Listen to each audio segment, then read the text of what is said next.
할렐루야. 시간이 되었습니다. 우리 같이 찬송가 79장을 찬양하고 수요 예배를 또 시작할 수 있도록 하겠습니다. 79장입니다. 주 하나님 지으신 모든 세계.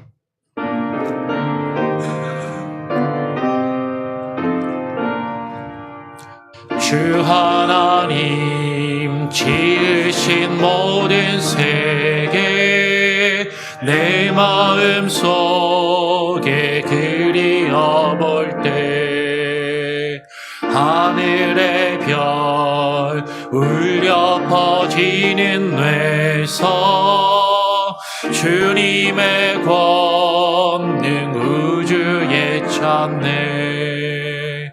주님의 높고 위대하심을 내 영혼이 찬양하네. 주님의 높고 위대하심을 내 영혼이 찬양하네. 숲속이나 험한 산 골짜기에서 지저귀는 저 새소리들과 고요하게 흐르는 시냇물을 주님의 솜씨 노래하도다. 주님의 높고 위대하심을 내 영혼이 찬양하네. 주님의 높고 위대하심을 내 영혼이 찬양하네. 주 하나님 독생자 아낌없이 우리를 위해 보내주셨네. 십자가에 피 흘려 죽으신 주 내 모든 죄를 대속하셨네. 주님의 높고 위대하심을 내 영혼이 찬양하네. 주님의 높고 위대하심을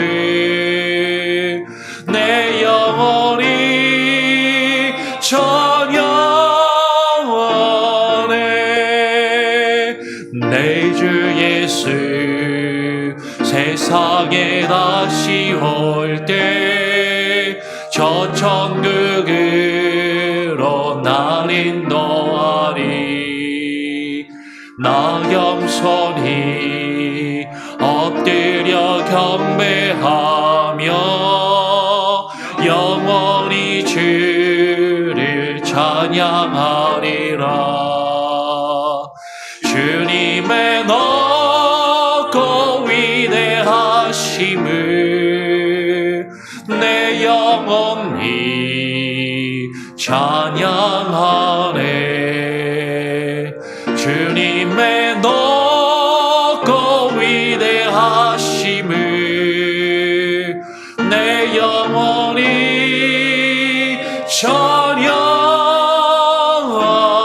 찬양하네. 아멘. 우리 같이 사도신경으로 우리의 신앙을 고백함으로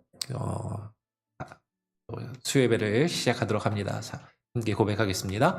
전능하사 천지를 만드신 하나님 아버지를 내가 믿사오며 그 외아들 우리 주 예수 그리스도를 믿사오니 이는 성령으로 잉태하사 동정녀 마리아에게 나시고 본디오 빌라도에게 고난을 받으사 십자가에 못 박혀 죽으시고 장사한 지 사흘 만에 죽은 자 가운데서 다시 살아나시며 하늘에 오르사 전능하신 하나님 우편에 앉아 계시다가 저리로서 산자와 죽은 자를 심판하러 오시리라.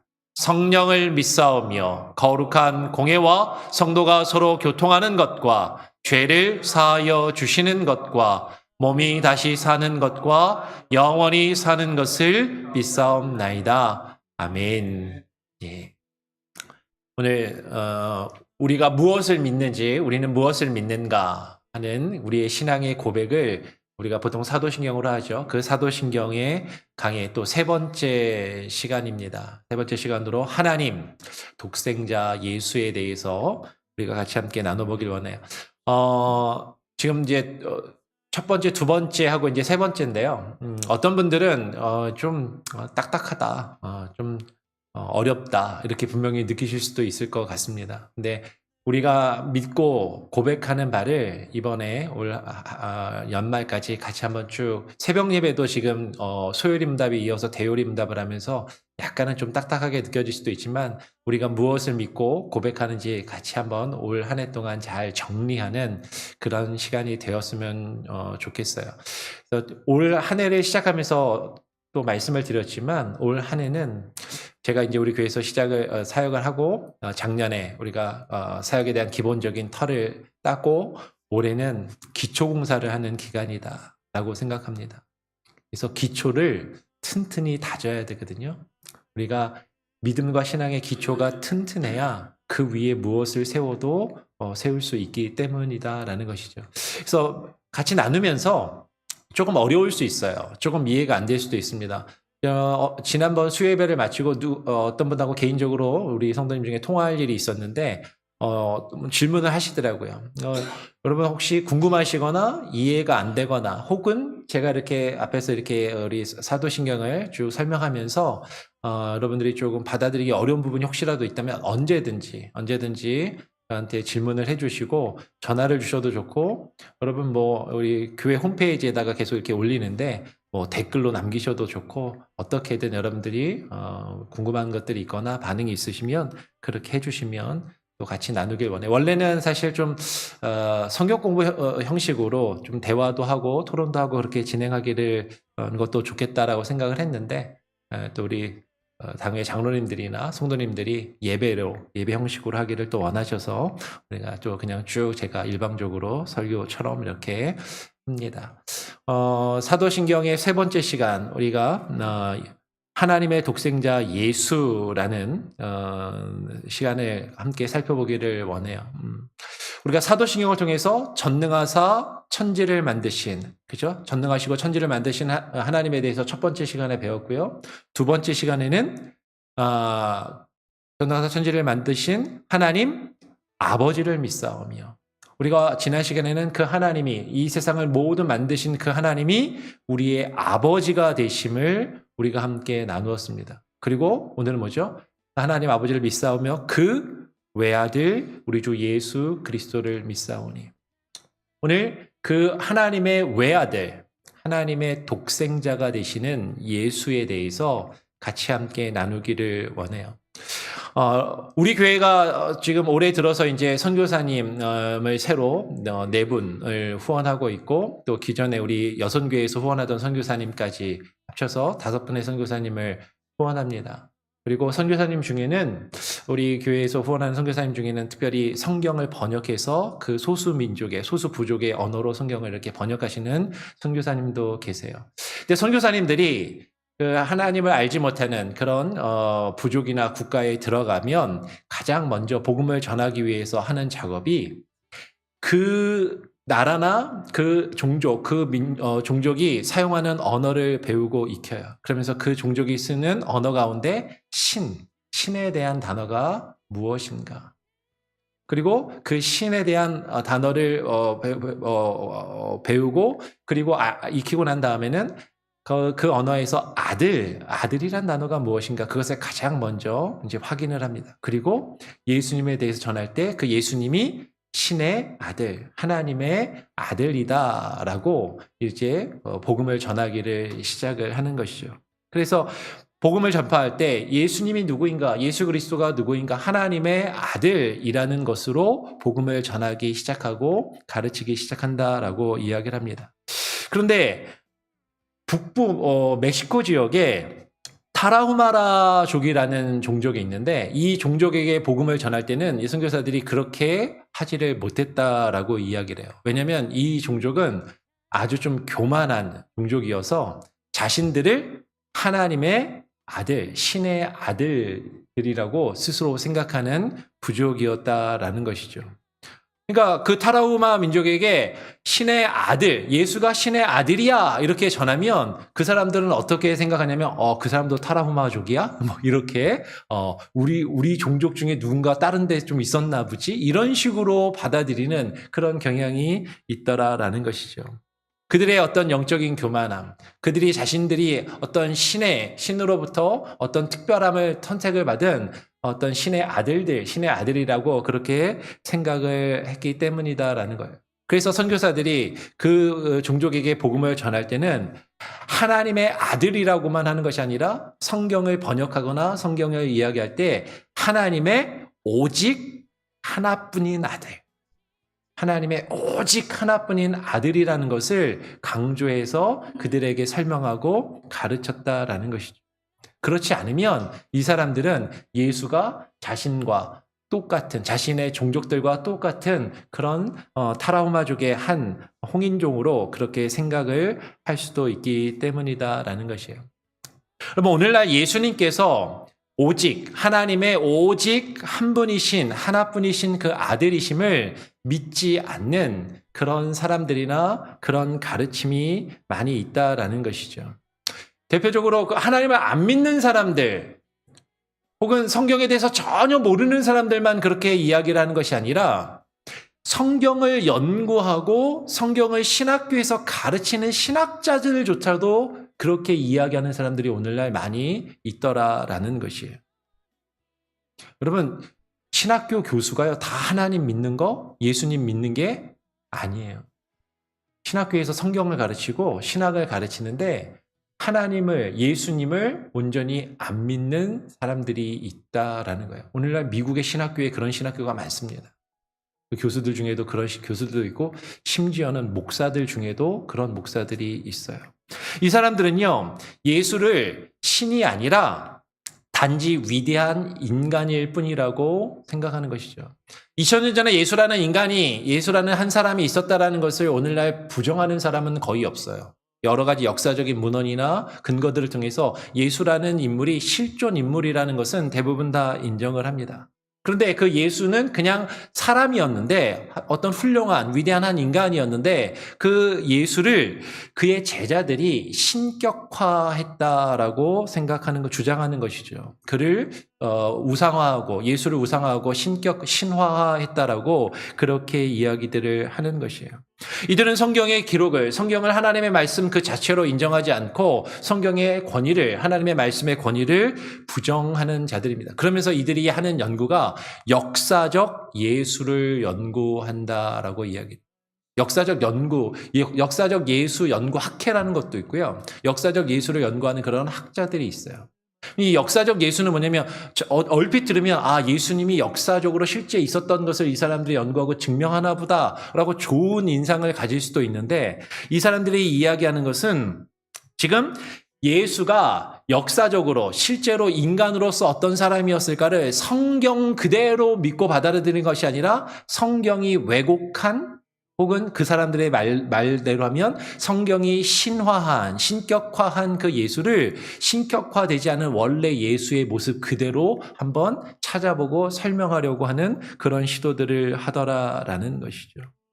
그러면서 이 사람들이 하는 이야기는요, 예수님은 성경을 잘 봐라. 성경이 신화되고 이렇게 좀 이렇게 바뀌어서 그렇지, 성경을 잘 보면 성경 안에서조차도 예수는 자신 스스로를 신이라고, 하나님의 아들이라고 생각한 적이 없었다라고 그렇게 이야기를 하는 거예요. 그러면서 그의 제자들이, 예수의 제자들이 이후에 예수님이 죽은 다음에 예수를 신격화했다라고 그렇게 이야기를 하는 것이죠. 즉 성경은 예수님 자신이 기록하지 않았고, 그렇죠? 성경 예수님이 기록한 게 아니라 예수님의 제자들이 기록했고 예수님은 자신을 하나님의 아들, 신이라고 스스로 이야기한 적이 없는데 제자들이 그렇게 예수를 꾸며냈다, 신격화했다라고 그렇게 이야기를 하는 거죠. 그러면서 그 사람들이 가장 대표적으로 주장하는 근거가 뭐냐면 복음서를 보면 예수님 자신이 자신을 가르칠 때 뭐라고 이야기했냐면 인자라고 불렀다는 거예요. 여러분 인자가 뭐죠? 영어로 하면 the Son of Man, 사람의 아들이라는 뜻이잖아요. 그러니까 예수님은 자기를 사람들에게 가르칠 때 나는 사람의 아들이야, 사람의 아들이야, 인자야 라고 말씀하셨지 하나님의 아들이야, 하나님의 아들이야 라고 이야기하지 않았다라고 그렇게 이야기를 하는 거예요.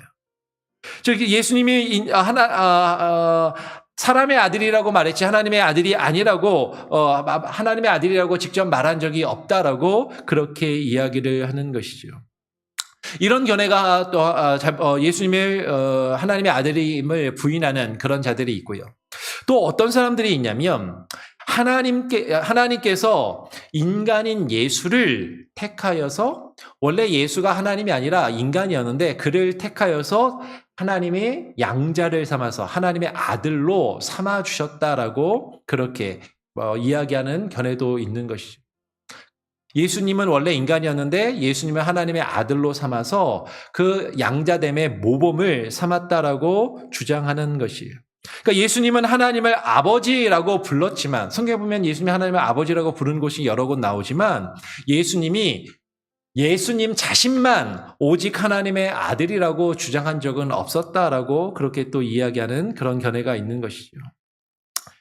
그들은 이렇게 이야기합니다. 독생자라는 표현은 요한복음하고 요한 1서에만 나오지 성경의 다른 곳에는 나오지 않는다라고 그러면서 사실은 이후에 요한과 같은 신학자들에 의해서 이후에 예수님이 신격화되었다라고 그렇게 주장을 하는 거예요. 그들은 예수님의 제자들에게도 주기도문을 가르치실 때 예수님의 아버지라고 말씀하시는 게 아니라 우리가 주기도문을 같이 나눴던 것처럼 주기도문을 통해서도 하나님을 우리 아버지여라고 부르고 기도하도록 가르치셨던 것처럼 예수님이 자신만 하나님의 아들이라고 말한 적이 없고 우리가 다 하나님의 자녀들이라고 그렇게 강조를 하셨다라는 것이죠. 그래서 예수님도 우리와 마찬가지로 예수님만 어떤 특별한 하나님의 아들이 아니라 예수님도 양자의 영을 받아서 하나님의 아들이 되어서 하나님을 아버지라고 부른 그런 대표적인 인물인 것이고 그래서 우리의 맏형이 되는 것이다라고 그들은 그렇게 이야기를 하는 거예요. 그러면서 그들이 근거로 삼는 성경 구절이 뭐죠? 이제 로마서 8장 14절로 16절을 보면서 이렇게 이야기를 합니다. 무릇 하나님의 영으로 인도함을 받는 사람은 곧 하나님의 아들이라. 너희는 다시 무서워하는 종의 영을 받지 아니하고 양자의 영을 받았으므로 우리가라는 걸 강조하는 거죠. 우리가 아빠 아버지라고 부르짖느니라. 성령이 친히 우리의 영과 더불어 우리가 하나님의 자녀인 것을 증언하시나니. 이게 지난 시간에 이야기했던 거랑 이제 연결해서 생각하면 그렇잖아요. 우리가 하나님 아버지라고 부르잖아요. 그러니까 우리도 하나님을 아버지라고 부르는데 예수님만 하나님의 아들이 아니라 우리도 하나님의 아들들이고 하나님의 딸들이고 하나님의 자녀들인데 예수님이나 우리나 별반 다를 것이 없다라고 그렇게 이야기를 하더라라는 것이죠. 그러면서 또 이렇게 이야기합니다. 29절 같이 한번 읽어볼까요? 시작. 하나님이 미리 아신 자들을 또한 그 아들의 형상을 본받게 하기 위하여 미리 정하셨으니 이는 그로 많은 형제 중에서 맏아들이 되게 하려 하심이니라 라고 이야기를 하면서 예수가 하나님의 아들로 여김을 받은 것처럼 우리도 예수님처럼 하나님의 자녀들로 여김을 받는 그 양자의 영을 받고 그 아들의 형상을 본받게 되었다라고 그렇게 이야기를 하는 거예요. 어떻게 보면 성경을 가지고 그럴듯하게 이야기하는 것처럼 보인다라는 것이죠. 그런데 여러분 로마서 8장을 다시 한번 집에 가서 천천히 쭉 한번 읽어보십시오. 아니 로마서 전체를 한번 쭉 읽어보세요. 지금 로마서 8장이나 로마서 전체의 문맥을 전체적으로 살펴보지 않고 지금 단편적인 어떤 단어나 구절만을 가지고 그것을 가지고 왜곡해서 그렇게 이야기를 하는 것이죠. 오히려 우리는 그 아들의 형상을 본받기 위하여.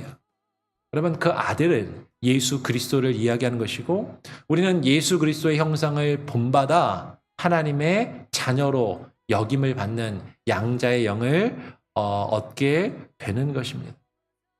제가 예수님이 하나님의 아들이라는 걸 부인하는 것이 아니라 예수도 하나님의 아들이지. 근데 우리도 하나님의 아들이야. 그러니까 예수님이나 우리나 똑같아 라고 그렇게 이야기하고자 하는 사람들이 있더라라는 것이죠. 여러분, 그래서 성경을 읽을 때 많은 신학자들이 중요하게 생각한 것이 무엇이냐면 과연 성경을 통해서 성경에서 예수님께서 자신을 하나님의 아들이라고 스스로 인식하셨는가? 예수님이 자신을 스스로 하나님의 아들로 여기는 그 자의식을 가지셨는가에 대한 그런 문제를 제기하고 거기에 대한 수많은 토론들이 있었다라는 것이에요. 그들은 예수가 자신은 하나님의 아들이라고 말하긴 하지만 자신을 신적인 존재, 신이라고 여긴 적은 한 번도 없었다라고 그들은 그렇게 주장을 하는 것이죠. 근데 어떻게 보면요, 여러분 성경을 잘 읽어보면 실제로 예수님께서 자신의 입으로 예수님 자신이 내가 신이야 그렇게 이야기한 적은, 내가 하나님이라고 예수님이 직접 말씀하신 적은 사실 성경에 한 번도 나오지 않아요. 또한 예수님은 자신이 내가 그리스도다, 내가 메시아다 라고 말씀하신 적도 사실 없는 것처럼 보이더라라는 것이죠.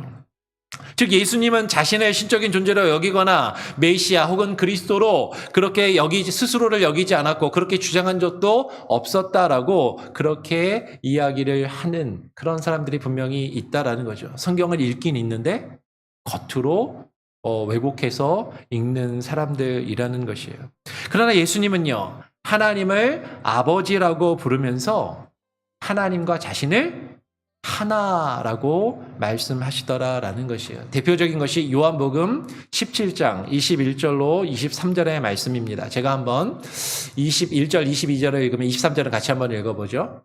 아버지여, 아버지께서 내 안에, 내가 아버지 안에 있는 것 같이 그들도 다 하나가 되어 우리 안에 있게 하사 세상으로 아버지께서 나를 보내신 것을 믿게 하옵소서. 내게 주신 영광을 내가 그들에게 주었사오니 이는 우리가 하나 된 것 같이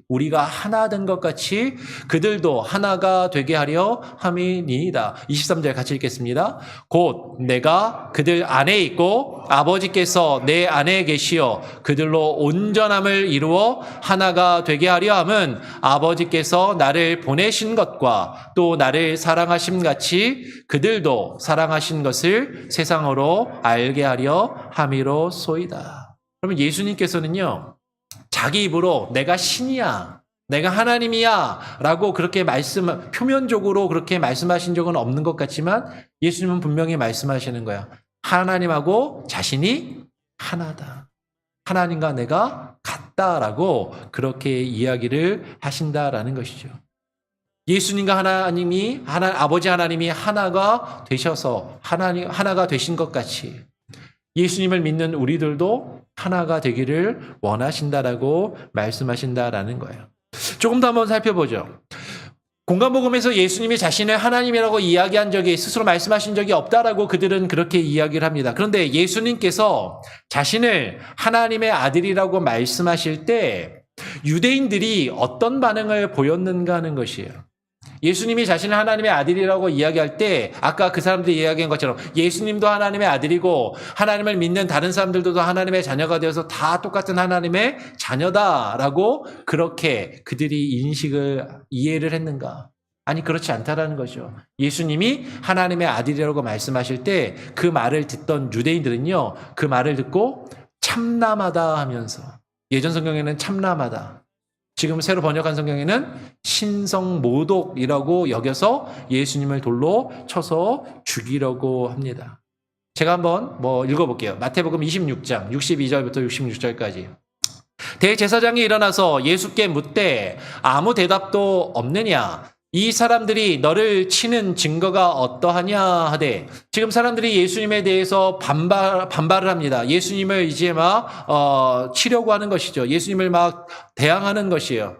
그랬더니 그래서 대제사장이 야, 사람들이 너에 대해서 안 좋게 이야기하고 너를 치려고 하는데 너 어떻게 생각하냐? 라고 묻습니다. 그랬더니 63절에 예수께서 침묵하시거늘 아무런 대답도 하지 않으세요.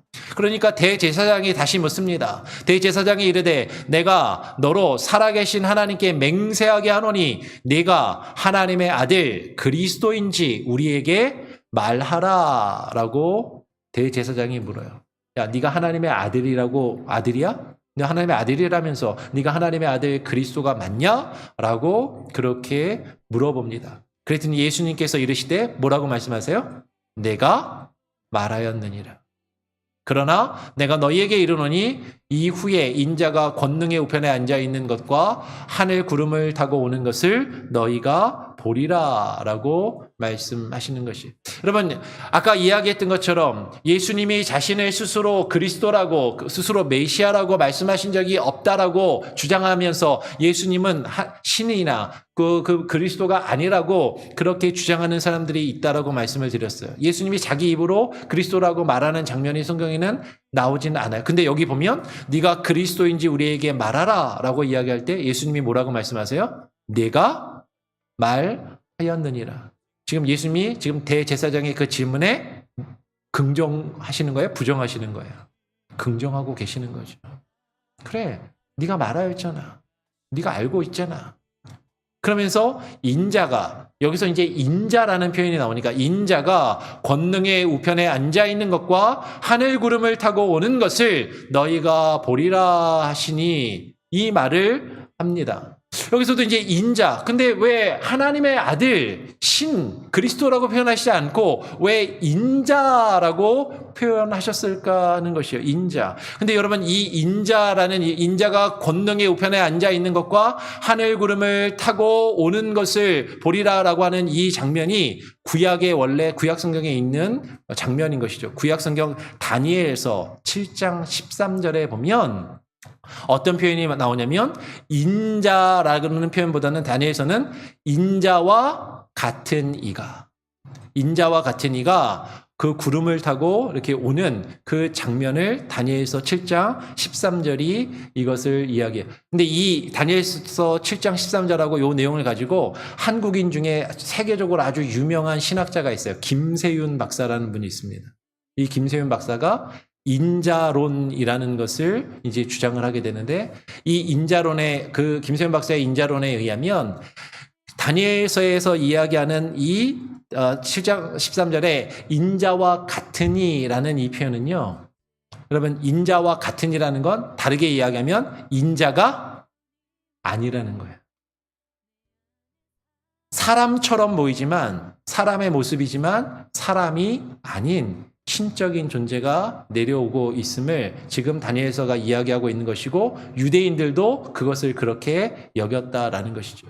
예수님은 지금 자신을 인자라고 말씀하시면서 그 자신이 인자임을 드러내시고 인자가 예수님이 자신을 가리켜서 인자가라고 말씀하실 때 그 인자는 다니엘서 7장 13절에 나오고 있는 그 인자를 유념해 두시고 자신을 인자라고 스스로 말씀하고 계신다라는 것을 강조하고 이 김세훈 박사가 이제 이야기를 합니다. 그리고 이 인자는 구약에 예언된 바로 그 메시아임을 예수님이 스스로 은연 중에 드러내는 아주 암호적인 아주 독특한 표현임을 이야기하더라라는 거죠. 근데 예수님이 이렇게 다니엘서를 들어서 자신이 인자라고 말씀을 하시는 것을 듣고 그 당시 대제사장들은요 어떻게 알아들었냐 하는 것이에요.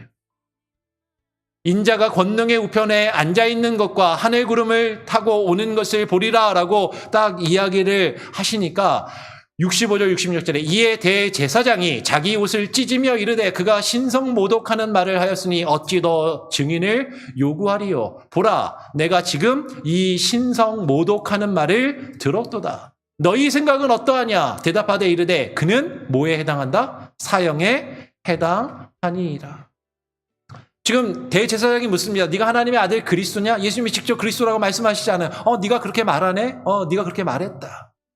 그런데 한마디 하시는 거죠. 인자가 권능의 우편에 앉아 있는 것과 그 권능은 하나님의 우편에 앉아 있는 것이죠. 하나님과 동등한 자리, 동등한 그 권능을 가지고 있는 것과 그리고 그 인자가 구름을 타고 오는 것을 내가 볼 것이다. 근데 이 말씀이 다니엘서 7장 13절에 다니엘서에 예언되어 있는 말씀이고 그 다니엘서에 있는 인자를 유대인들도 메시아적인 존재로 생각하고 여겼다라는 것이죠. 그리고 예수님이 그 다니엘서 7장에 나온 그 인자를 자신이라고 말씀하시는 것으로 이 대제사장들이 듣고 야, 이 사람이 큰일 날 사람이네. 그러면서 어떻게 하는 거야? 그들의 옷을 찢으며 이런 신성모독하는 말을 사람을 하는 이 예수를 그냥 살려두어서는 안 되겠구나. 죽여야 되겠다. 여러분 지금 예수님이 인자라고 말하는 건요. 그냥 나는 평범한 사람의 아들이야 라고 말씀하시는 것이 아니었다라는 것이죠. 자신이 구약에 예언된 그 인자와 같으니 사람의 모습으로 사람과 같이 보이지만 사람이 아닌 하늘의 보좌, 그 하나님 우편에서 구름을 타고 오신 인간으로 오신 분이심을 증거한다라는 것이. 좀 더 한번 볼게요. 요한복음 5장에도 이런 이야기가 나옵니다. 요한복음 5장 15절로 18절에 보면 제가 17절까지 읽고 18절은 같이 한번 읽어보겠습니다. 그 사람이 유대인들에게 가서 자기를 고친 이는 예수라 하니라. 그러므로 안식일에 이러한 일을 행하신다 하여 유대인들이 예수를 박해하게 된지라. 예수께서 그들에게 이르시되 내 아버지께서 이제까지 일하시니 나도 일한다 하시매 18절 같이 한번 읽어보겠습니다. 시작. 유대인들이 이로 말미암아 더욱 예수를 죽이고자 하니 이는 안식일을 범할 뿐만 아니라 하나님을 자기의 친아버지라 하여 자기를 하나님과 동등으로 삼으심이라라. 예수님께서 안식일의 병자를 고치셨습니다. 그러니까 병 고침을 받은 사람이 사람들에게 가서 증거하는 거죠. 나를 누가 고쳤냐면 저 예수라는 분이 나를 고쳐줬습니다. 그랬더니 사람들이 안식일을 범하고 사람을 고쳐? 그리고 이제 예수님에게 와서 따져 묻는 것이죠. 왜 안식일에 사람을 고치고 안식일을 범하냐? 라고 예수님께 따져 물으니까 예수님이 한 말씀 하시는 거예요. 내 아버지께서 이제까지 일하시니 나도 일한다. 여러분 유대인들에게 있어서 안식일의 주인이 되고 안식일에 일하실 수 있는 분은 오직 누구예요? 하나님 아버지, 하나님밖에 없는 거예요. 근데 그 하나님이 지금까지 살아계시고 역사하시고 일하시니까 나도 내 아버지처럼 하나님처럼 일한다라고 말씀하시는 거죠. 여러분 예수님은 자신을 하나님이라고 스스로 말씀하신 적은 없지만 이 이야기를 들은 유대인들이 어떻게 반응하냐라는 거예요. 이 유대인들이 이 일로 말미암아 예수를 죽이려고 합니다. 왜 그래요? 하나님을 자기의 친아버지라고 예수가 부르고 있다라고 그들이 그렇게 여기고 예수님 말씀을 이해한 것이죠. 그리고 하나님을 아버지라고 예수님이 부르는 것은 단순히 유대인들이 우리가 하나님을 믿는 하나님의 백성, 하나님의 자녀라고 그냥 그렇게 일반적으로 하는 이야기가 아니라 자기를 하나님과 동등하게, 하나님과 동일한 존재로 그렇게 말씀하고 계시다라고 유대인들이 이해하고 받아들였다라는 거예요. 예수님이 지금 자신을 그렇게 증거하고 그 말씀을 들은 사람들이 그렇게 이해하고 받아들였다라는 거죠. 예수님을 안 믿는 사람들도, 예수님을 부인하는 사람들도.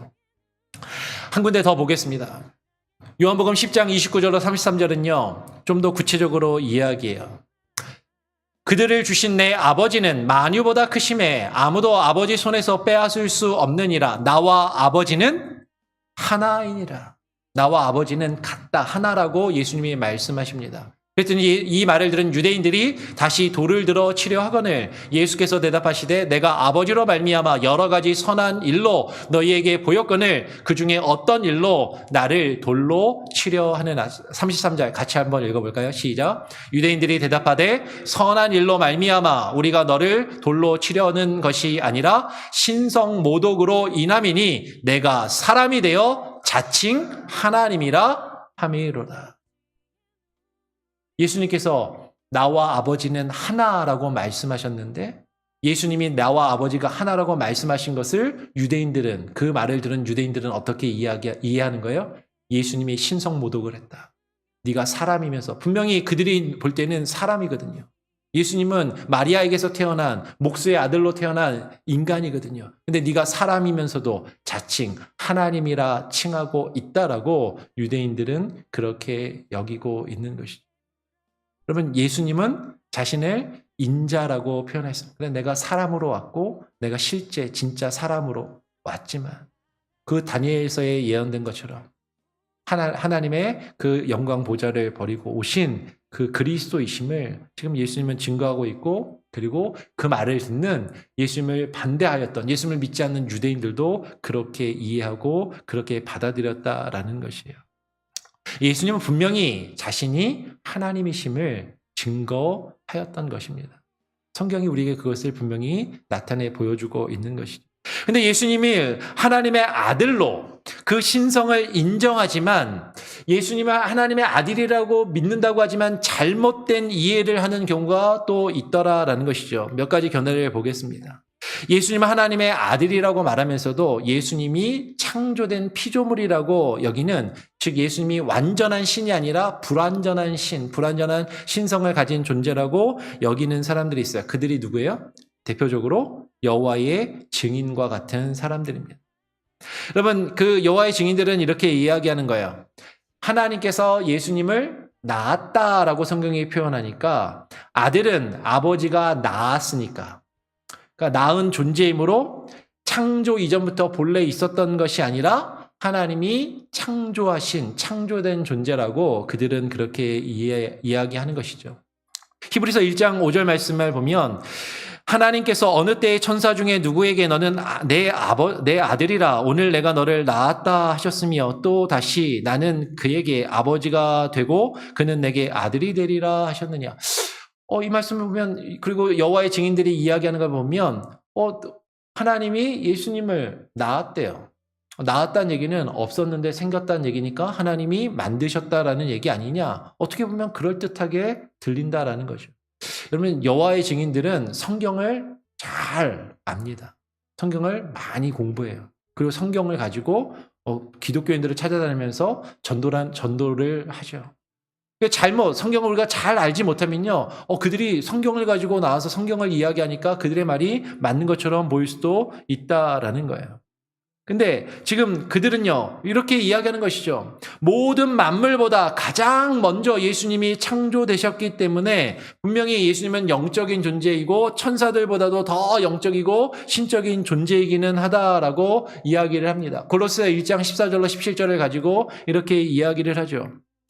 그 아들 안에서 우리가 속량 곧 죄사함을 얻었도다. 그는 보이지 아니하는 하나님의 형상이시요 모든 피조물보다 먼저 나신 이니, 모든 피조물보다 가장 먼저 창조된 존재라고 이야기를 하는 거예요. 만물이 그에게서 창조되되 하늘과 땅에서 보이는 것들과 보이지 않는 것들과 혹은 왕권들이나 주권들이나 통치자들이나 권세들이나 만물이 다 그로 말미암고 그를 위하여 창조되었고, 또한 그가 만물보다 먼저 계시고 만물이 그 안에 섰느니라. 여러분, 여호와의 증인들은 이 구절 중에 그는 모든 피조물보다 먼저 나신이다라는 것에 주목을 하죠. 그러면서 그것을 강조합니다. 예수님이 가장 먼저 창조된 존재이구나. 여러분, 우리가 이 부분을 잘 이해하지 못하고 정리하지 못하면 여호와의 증인들이 말하는 것이 맞는 것처럼 보여요. 여호와의 증인은요, 이단들 중에도 급수가 있거든요. 상당히 센 이단입니다. 급수가 높은 이단이. 여호와의 증인을 상대하려면 우리도 성경을 잘 알아야 돼요. 이단들 중에 조금 저급한 이단들이 있어요. 요새 한국에서 유행하는 신천지 같은 그런 저급한 이단들. 근데 그런 저급한 이단을 왜 이렇게 잘 넘어가는지 모르겠어요. 근데 여호와의 증인들은요, 급수가 좀 높거든요. 그 사람들을 상대하려면 우리가 좀 잘 제대로 알아야 돼요. 여러분, 그러나 분명히 예수님이 신적인 존재이지만 창조된 존재이기 때문에 그들은요, 아버지보다 신적인 존재예요. 신적인 존재이지만 하나님보다는 조금 못한, 완전한 신이 아니라 하나님보다는 좀 불완전한 신이라고 그들은 그렇게 이야기를 하는 거죠. 그러면서 그들이 가장 많이 이야기하는 성경 구절이 어디냐면 요한복음 1장이에요. 요한복음 1장 1절로 3절을 보면, 태초에 말씀이 계시니라. 이 말씀이 하나님과 함께 계셨으니 이 말씀은 곧 하나님이시니라. 근데 요 표현은 또 그대로 안 받아들이죠. 요 표현은 또 약간 살짝 비틀어서 그들은 이해합니다. 그러면서 그들이 주목하는 건 뭐냐면 2절이에요. 그가 태초에 하나님과 함께 계셨고, 여기서 함께 계셨다라고 할 때 이 함께라는 말이 헬라어로 프로스라는 말인데, 이 프로스라는 전치사가 우리말 성경에서는 함께라고 번역됐지만 이제 이 말이 1차적으로는 무엇을 향하여라는 뜻이 있거든요. 그러니까 예수는 하나님을 향하여, 하나님을 바라보는 존재이지 하나님과 대등한 존재가 아니라고 자꾸 그들은 그렇게 이야기하고자 하는 것이죠. 만물이 그로 말미암아 지은 바 되었으니 지은 것이 하나도 그가 없이는 된 것이 없느니라라고 그렇게 이야기를 합니다. 여호와의 증인들이 강조하는 것은 하나님이 그 아들을 낳았다라는 것과 예수님이 나신 자라는 것과 하나님과 함께 하나님을 향하여 있다라는 것을 강조점을 두고 해석을 해요. 그러나 이들은요, 성경을 전체적으로 성경의 문맥을 다 이해하지 않고 그것을 무시하고 있는 것이죠. 분명히 함께라는 것, 하나님을 향하여라는 것은 하나님과 대면하여 하나님과 마주보는 대등한 위치에 있음을 사실 이야기하는 것이고, 이 말씀은 곧 하나님이시라고, 그들은 헬라어를 가지고 또 약간 이상하게 번역을 하고 해석을 하지만 분명히 많은 헬라어 학자들과 성경신학자들이 이 말씀은 곧 하나님이시라고 분명히 번역하고 그것을 우리는 믿고 받아들이는 것이죠. 태초에 계신 그 말씀이 하나님이시고 하나님과 함께 하나님을 마주보고 있는 그런 존재이고, 그가 모든 만물보다 먼저 계신다라는 것은 창조되어서 지음받은 존재라는 것이 아니라 원래부터 계신 분이심을 이야기한다라는 것이에요. 여호와의 증인들은 예수님의 완전한 신성을 부인합니다. 반대로요, 예수님의 신성을 너무 강조한 나머지 예수님의 인성과 성육신을 부인하는 그런 경우도 있어요. 그러니까 지금 이제 여호와의 증인들은 예수님의 완전한 신성을 부인한다면 예수님의 신성만을 너무 강조해서 예수님의 인성을 부인하는 사람들, 대표적으로 초대교회 때부터 영지주의라는 것이 있었습니다. 영지주의자들. 이 영지주의는요, 이원론적인 사고를 가지고 있거든요. 영적인 것은 선하고 육적인 것은 악하다라는 거죠. 하나님은 영이시기 때문에 아주 선하신 분이시라서 그 선하신 하나님이 악한 육체를 가지고 있을 수 없다라고 생각하는 거예요. 그래서 이 영지주의의 논리에 따라서 예수 그리스도의 성육신, 예수님은 하나님이시고 완전한 하나님이신데 그 하나님이 어떻게 이 악한 육체를 가지고 오실 수 있냐, 그것을 부인하더라라는 것이죠. 그래서 그들은요, 예수님이 인간이 되셔서 오신 것이 아니라 인간으로 오신 것처럼 보였을 뿐이다 라고 이야기하면서 가현설을 이야기합니다. 우리 가상현실 이런 거 있잖아요. 실제로 인간은 아닌데 인간인 것처럼 가상현실처럼 가현해서 보이셨다라고 그렇게 이야기하는 사람들도 있거나, 그와 비슷하게 혹은 하나님이 신이신 하나님이 예수라는 어떤 인간의 몸을 빌려서 그 인간의 몸에 들어와서 그 공생의 사역 동안에 그 신이 인간의 몸에 들어와서 그 사역을 감당하시고 그 순간에 하나님의 아들로 여김을 받았다라고 그렇게 주장하는 거죠. 뭐 똑같지는 않지만 마치 무당에게 신이 내려서 신접을 하는 것처럼 예수님에게 신이 내려서 그 육신을, 몸을 빌려서 그 신이, 하나님이 그 인간의 몸을 통해서 하나님의 그 일을 감당하시고 그리고 그 영이 죽는 순간에 떠나시고 돌아가셨다라고 그렇게 이야기하는 그런 사람들이 있더라라는 것이. 그러나 성경은 우리에게 분명히 증거합니다. 요한 2서 1장 7절은 이렇게 이야기하는 것이죠. 같이 한번 읽어보겠습니다. 요한 2서 1장 7절 시작. 미혹하는 자가 세상에 많이 왔나니 이는 예수 그리스도께서 육체로 오심을 부인하는 자라. 이런 자가 미혹하는 자요 적그리스도니 너희는 스스로 삼가 우리가 일한 것을 잃지 말고 오직 온전한 상을 받으라. 여러분, 예수님이 완전한 하나님이심을 우리가 증거한다고 했을 때 예수님의 인성과 예수님의 성육신을 부인해서는 안 된다라는 것이에요. 오늘 성경은 이야기하는 것이죠. 예수님이 육체로 오신 것을, 성육신하여 육체로 인간에 대해 오신 것을 부인하는 자는 미혹하는 자요. 또 뭐라고요? 적그리스도니. 여러분, 적그리스도는 마지막 말세에 일어나게 될 어떤 특정한 한 인물을 이야기하는 것이 아니라 예수 그리스도를 대적하는 존재가 적그리스도라는 것이죠. 여러분, 우리는 무엇을 믿냐면요. 우리가 사도신경을 통해서 고백하는 것은 예수님은 완전한 신성을 지니신 완전하신 하나님이시면서 동시에 완전한 인성을 지니신 완전한 사람이심을, 하나님은 완전한 하나님, 완전한 인간임을, 사람이심을 우리는 믿는다라는 것이에요. 우리는 예수님이 불완전하지 않은 완전한 신성을 지니신 하나님이시면서 그 신적인 존재임을 우리는 믿습니다. 히브리서 1장 2절로 3절은 우리에게 이렇게 이야기하는 것이죠. 이 모든 날 마지막에는 아들을 통하여 우리에게 말씀하셨으니 이 아들을 만유의 상속자로 세우시고 또 그로 말미암아 모든 세계를 지으셨느니라. 이는 하나님의 영광의 광채시요 그 본체의 형상이시라. 그의 능력의 말씀으로 만물을 붙드시며 죄를 정결하게 하는 일을 하시고 높은 곳에 계신 지극히 크신 이의 우편에 앉으셨느니라. 여러분, 예수님은요 하나님의 본체, 그 본체를 우리에게 인간의 모습으로 나타내 보이신 그 하나님의 본체, 그 본체의 형상이시라는 거예요. 그분이 지극히 높으신 하나님의 우편에 앉으셨다는 것은 하나님과 대등한 자리에 계신 분이심을 우리는 믿고 증거하는 것이죠. 그래서 히브리서 문맥을 쭉 살펴보면 이후에 히브리서 1장 5절은 예수 그리스도를 높이고 그분의 신성을 강조하기 위해서 천사들과 비교를 하는 것이죠. 우리는 이 하나님이신 예수 그리스도께서 완전한 인간이신 인간의 모습으로 이 땅에 오신 성육신 하신 분이심을 우리는 또한 믿고 고백한다라는 것이죠. 요한일서 4장 1절로 3절은 우리에게 이렇게 증거합니다. 사랑하는 자들아 영을 다 믿지 말고 오직 영들이 하나님께 속하였나 분별하라. 많은 거짓 선지자가 세상에 나왔음이니라. 이로써 너희가 하나님의 영을 알지니 곧 예수 그리스도께서 육체로 오신 것을 시인하는 자마다 하나님께 속한 것이요 예수를 시인하지 아니하는 영마다. 여기서 예수를 시인하지 않는다는 건 뭐죠? 예수님이 육체로 오신 것을 시인하지 아니하는 영마다 하나님께 속한 것이 아니니 이것이 곧 적그리스도. 이것이 예수 그리스도의 그 사역을 대적하는 적그리스도의 영이니라. 오리라 한 말을 너희가 들었거니와 지금 벌써 세상에 있느니라. 이러한 적그리스도들이 예수님의 온전한 신성과 예수 그리스도의 온전한 인성을 부인하는 거짓된 적그리스도들이 분명히 지금 이미 있다라는 것이죠. 여러분, 예수님의 신성과 예수님의 인성은 그 성육신하신 예수 그리스도 안에서 결코 분리되거나 혼합되지 않습니다.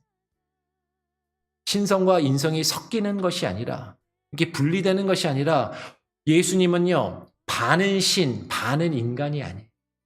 반신반인이 아니라 예수님은 완전히 100% 하나님이시면서 100% 인간이시라는 거죠. 반은 인간, 반은 신이 아니라 100% 하나님, 100% 인간. 근데 그게 어떻게 가능합니까? 그걸 어떻게 설명할 수 있습니까? 저한테 설명하라고 하시면, 증명하라고 하시면 증명할 수 없어요.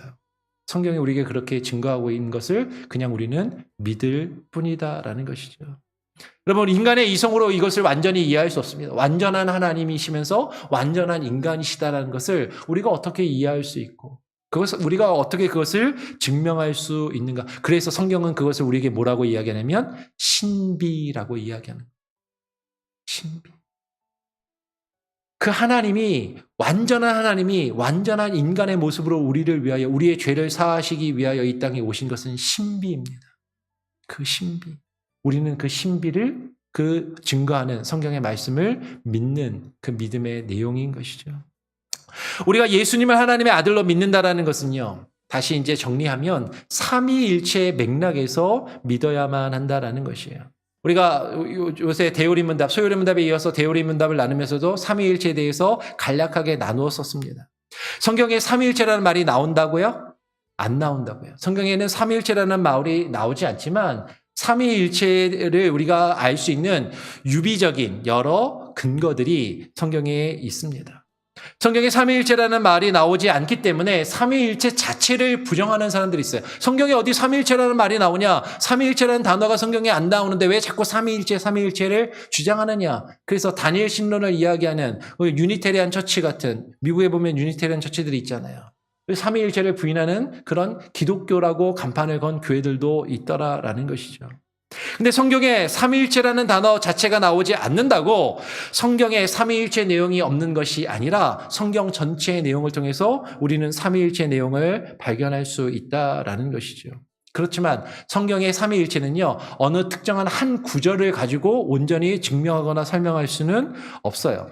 많은 사람들이 삼위일체를 설명하면서 창세기 1장 26절이 삼위일체를 증명한다라고 말씀하시는 분들이 있습니다. 창세기 1장 26절에 보면 이렇게 증거하죠. 하나님이 이르시되 우리의 형상을 따라 우리의 모양대로 우리가 사람을 만들고 그들로 바다의 물고기와 하늘의 새와 가축과 온 땅과 땅에 기는 모든 것을 다스리게 하자 하시고, 여기서 우리가 삼위일체를 말한다라고 그렇게 이야기하고 이것이 삼위일체를 증명한다라고 말하는 것이에요.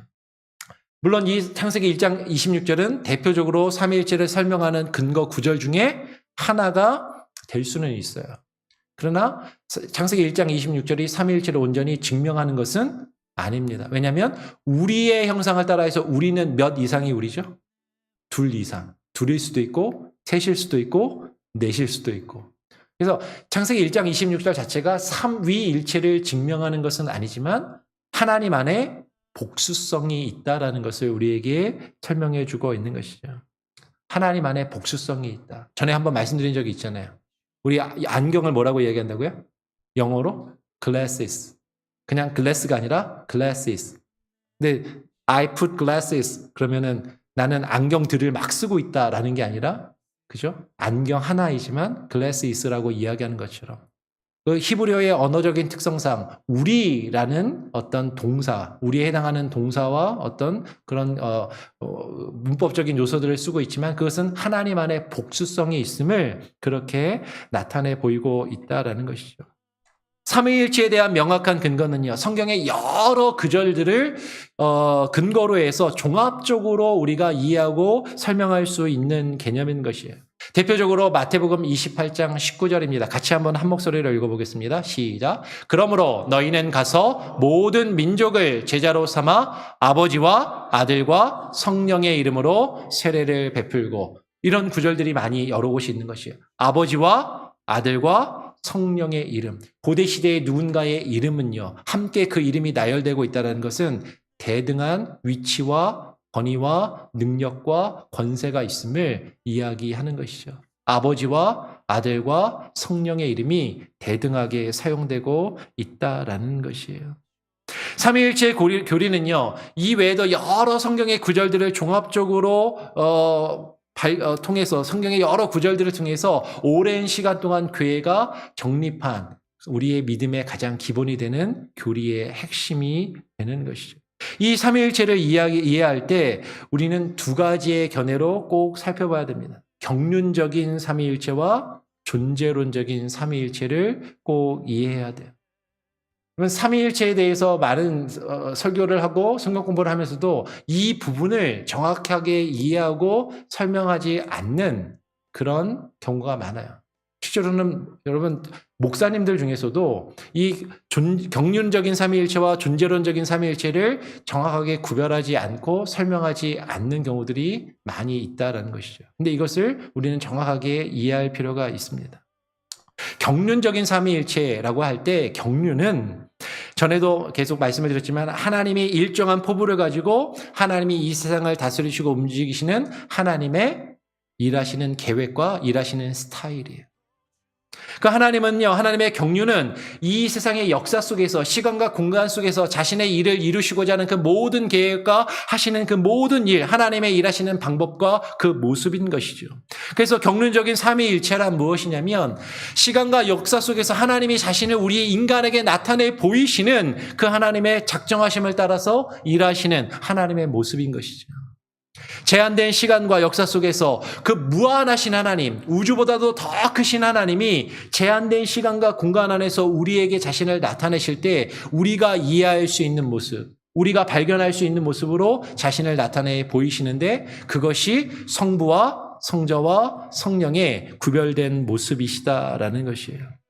그 삼위일체 하나님이 각각의 한 위가 하나님의 그 작정하신 계획에 따라서 그 사역이 이 시간과 역사 속에서 구별되시고 성부는 성자와 성령을 보내시고 성자는 성부께 영광을 올려드리시고 그 성자를 통하여 하나님이 우리에게 구원을 베푸시고 성령 안에서 성령으로 우리가 하나님의 일을 하나님은 그 일을 이루시고 그 성령으로 우리가 하나님을 또 깨닫고 느끼게 하시더라라는 것이죠. 무한한 하나님께서 그 제한된 시간과 공간 속에서 하나님 보이지 않는 하나님, 영이신 그 하나님이 우리가 하나님을 볼 수 있도록 자신을 우리가 볼 수 있는 모습으로 그 본체의 형상을 나타내신 게 바로 예수 그리스도 이위의 하나님이신 것이죠.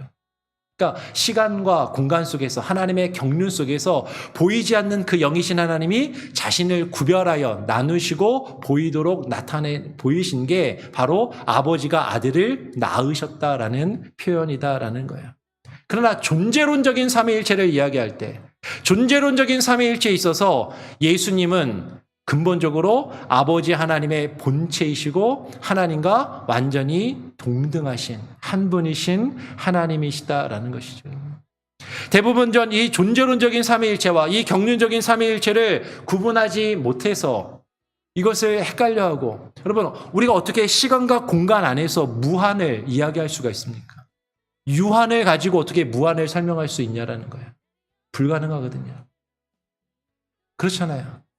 이 조그만 그릇에 조금 더 큰 그릇도 집어넣지 못하는데 우주보다도 더 크신 하나님을 우리의 제한된 시간과 언어와 우리의 시간과 공간 안에서 살아가는 우리의 언어와 우리의 지식의 틀로서 그 하나님을 어떻게 우리가 이해하고 우리가 설명할 수 있느냐라는 것이죠. 하나님께서는요, 이 모든 것을 초월하시는 그 하나님께서는요, 존재론적으로 삼위일체에 있어서 자신을 구별하시고 아버지와 아들과 성령으로 나뉘시고 구별하셔서 우리에게 보이셨지만 그 하나님의 존재는요, 본질적으로 어떠한 구별이나 나눔이나 차별이나 차등이 없으신 본래 하나이신 하나님이시다라는 것이에요. 경륜적으로는 하나님의 아들이 되시는 예수 그리스도께서 그 존재에 있어서는 하나님과 동등하시다. 우리 마지막으로 성경 한 구절을 보고 마치겠습니다. 빌립보서 2장 5절로 11절의 말씀입니다. 한번 교독으로 같이 한번 읽어보죠. 같이 한번 교독으로 읽겠습니다. 제가 5절 읽으면 여러분 6절 읽으시고 교독으로 한번 읽어보겠습니다. 글씨가 좀 작지만 같이 읽어볼까요?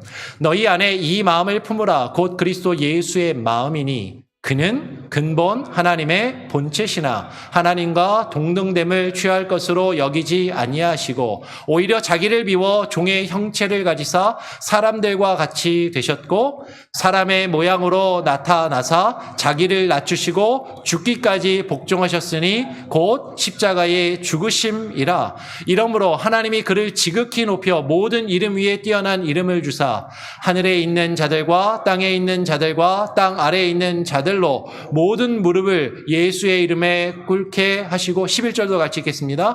모든 입으로 예수 그리스도를 주라 시인하여 하나님 아버지께 영광을 돌리게 하셨느니라. 그러면 사도 바울은 빌립보서에서 분명히 우리에게 증거하는 것이에요. 우리가 예수 그리스도를 믿고 예수 그리스도를 본받는 그 예수 그리스도의 마음을 품어야 한다는 것이죠. 근데 그 예수 그리스도가 어떤 분이시라고요? 그는 근본 하나님의 본체시라는 거예요. 하나님과 대등하시고 동등하신 분.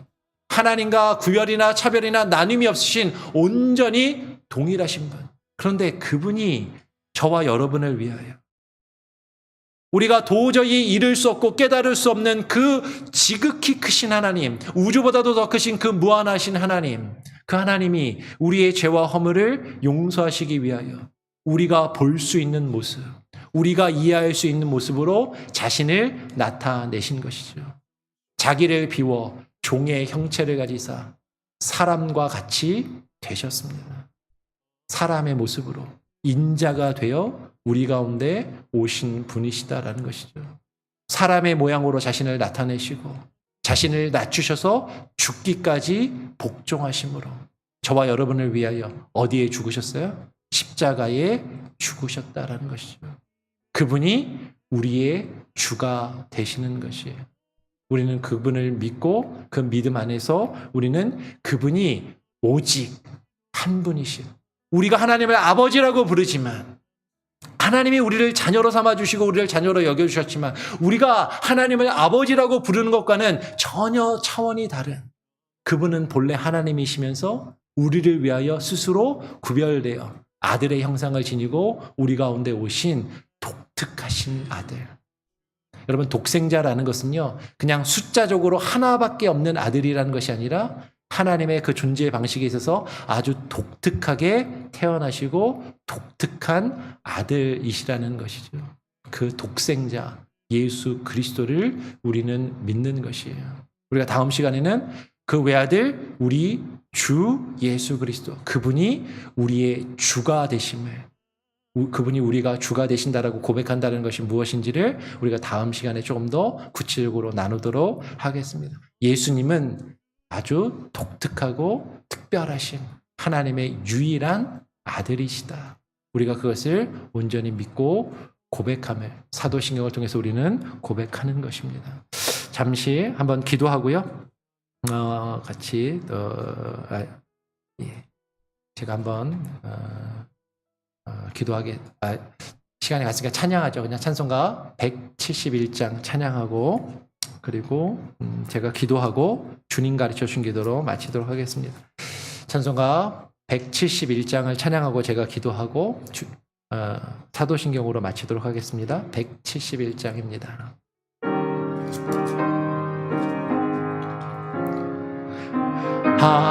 하나님의 독생자 예수, 독생자 예수, 날 위하여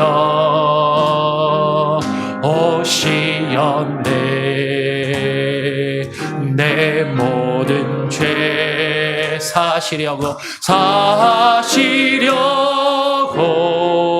십자가 지셨으니 다시 사셨네. 살아계신 주, 살아계신 주, 살아계신 주, 나의 참된 소망, 두려움이 사라지네. 사랑의 주네, 갈 길인 너니, 내 모든 삶의 기쁨 늘 충만하네. 주 안에서 거듭난, 주 안에서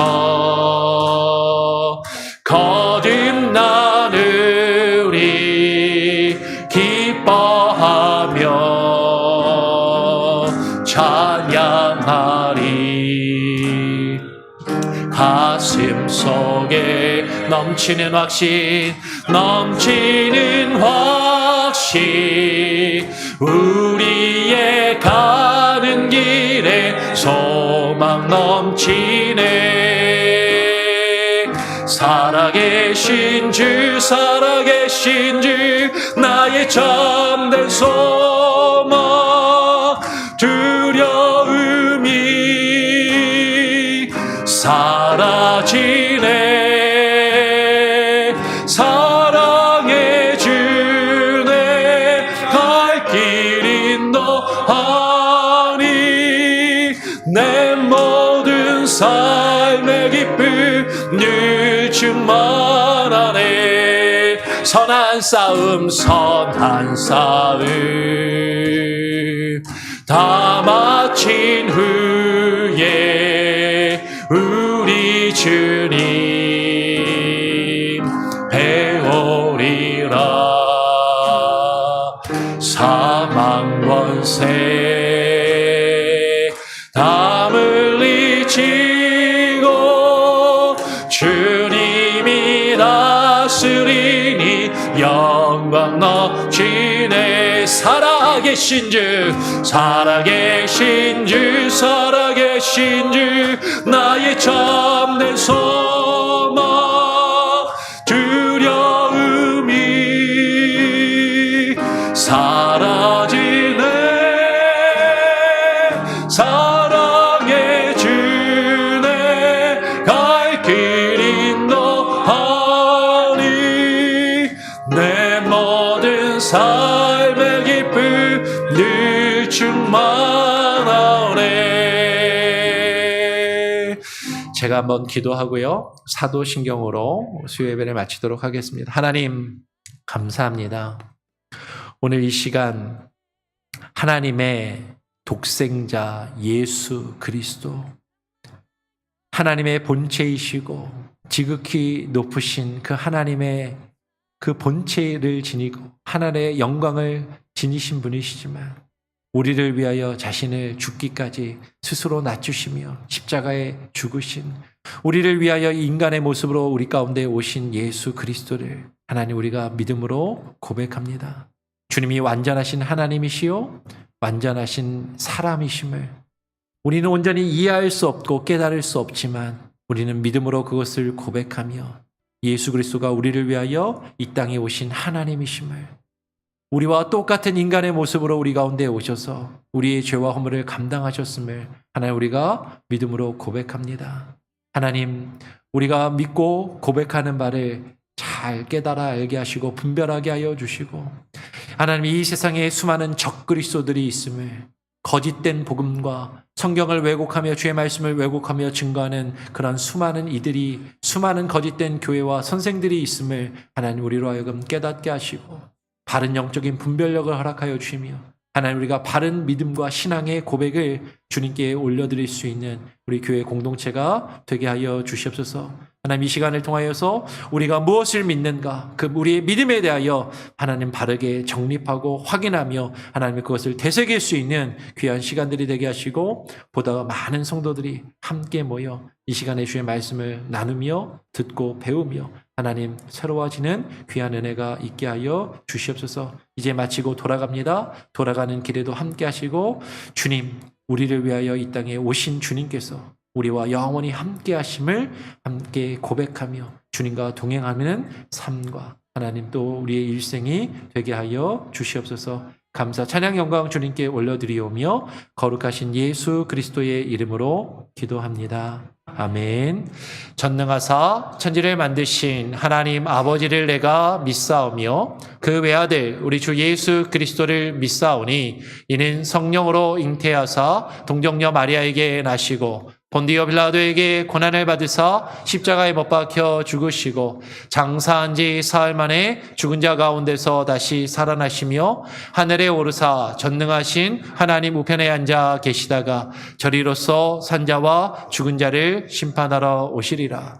성령을 믿사오며 거룩한 공예와 성도가 서로 교통하는 것과 죄를 사하여 주시는 것과 몸이 다시 사는 것과 영원히 사는 것을 믿사옵나이다. 아멘.